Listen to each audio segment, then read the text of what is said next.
So last week we talked about how Jesus is multitasking. So to help us remember, we have where Jesus is calling Matthew the tax collector. He says, "Follow me." And then he goes and eats with Matthew and other tax collectors, and he gets fussed out by the Pharisees. And then we know in the meantime, he has called the other disciples along the way. We know that John's disciples came to Jesus and said, "Jesus, why don't your disciples fast when the Pharisees and we fast?" So he had that to take care of. And then there was a man who came up to Jesus and said, my daughter has died. If you touch her, I know that she will live." And then we're told right away in the midst of that, suddenly a woman with a flow of blood came up to Jesus and touched him. And then he went to the man's house and touched the man's daughter, and she got up and lived.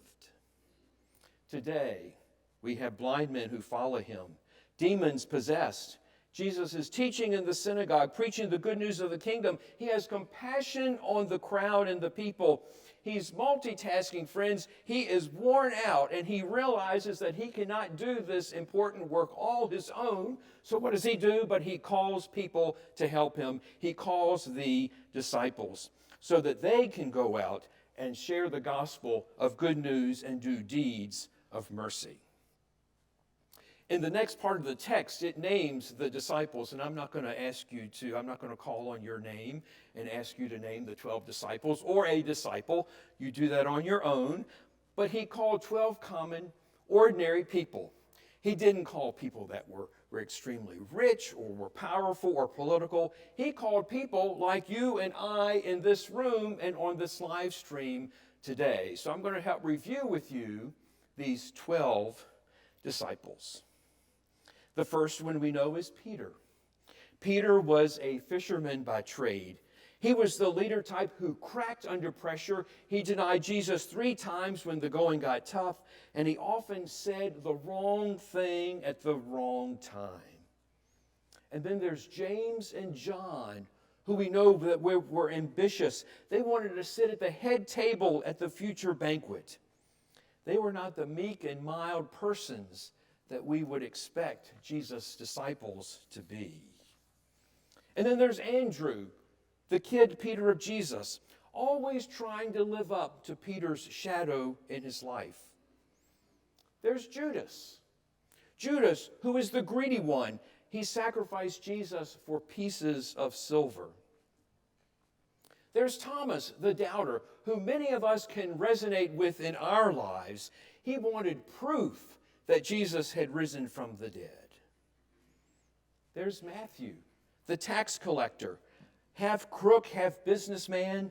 Tax collectors at that time took financial advantage of everyone that they served.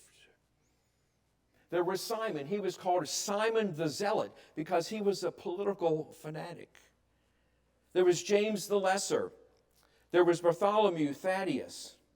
There was Philip, who was Greek, who later on would be a bridge between the Jews and the Greeks. So looking at the story for today, we discover that the disciples carry a very simple message. The kingdom of God is at hand. Especially when you look at the Gospel of Matthew, it always talks very much about the kingdom of God. That God is real, that God is present, that God is near us, that God is around us, that God is alive, that God is powerful. And their message was this: God is alive. God is alive in each of our lives, and God is loving us and taking care of us.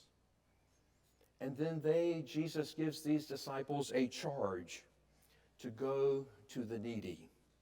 He says, go to those that are blind, go to those who have leprosy, go to those who've experienced death, go to those who need God's help in their lives.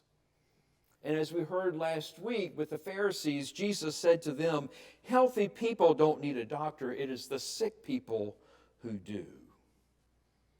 So they went and found people and found out what their needs were, and they had compassion.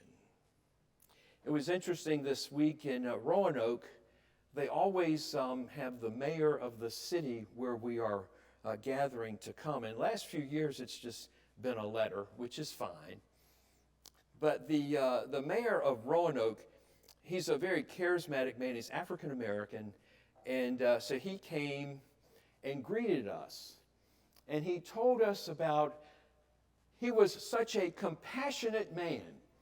He was a compassionate mayor.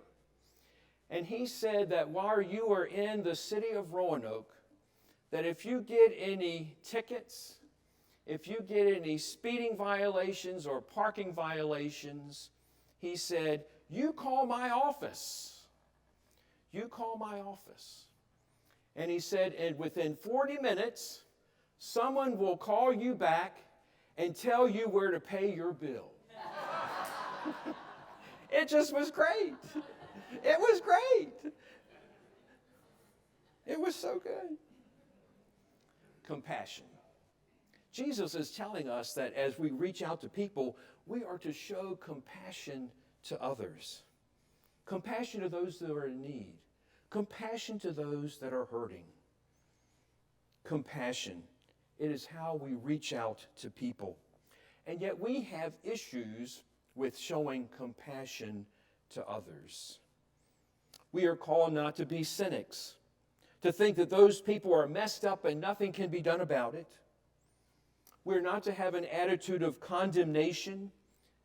They've messed up their lives themselves. We're not to have an attitude of constructive criticism. Let me point out to you all the things that are wrong in your life. So these disciples had a simple message: to go out and to show compassion. Think again about these 12. They weren't in the who's of religion. They weren't perfect. They were imperfect. And as we like to say here at Doolin Church, their lives too were broken. But they went out and showed compassion. I think for us here today, when Jesus says, the harvest is plentiful, the workers are few. I think about the possibilities with our live streaming of now, as I mentioned last week and 2 weeks ago, the opportunity to reach not hundreds of people, not thousands of people, but millions and billions of people. It can happen, friends, right here with your help. I think about the workers that we have with our ESL ministry, Ministry of Hope, rebuilding together. And then today, we're going to give thanks for those workers that are going out to show compassion to others with our Appalachia Service Project.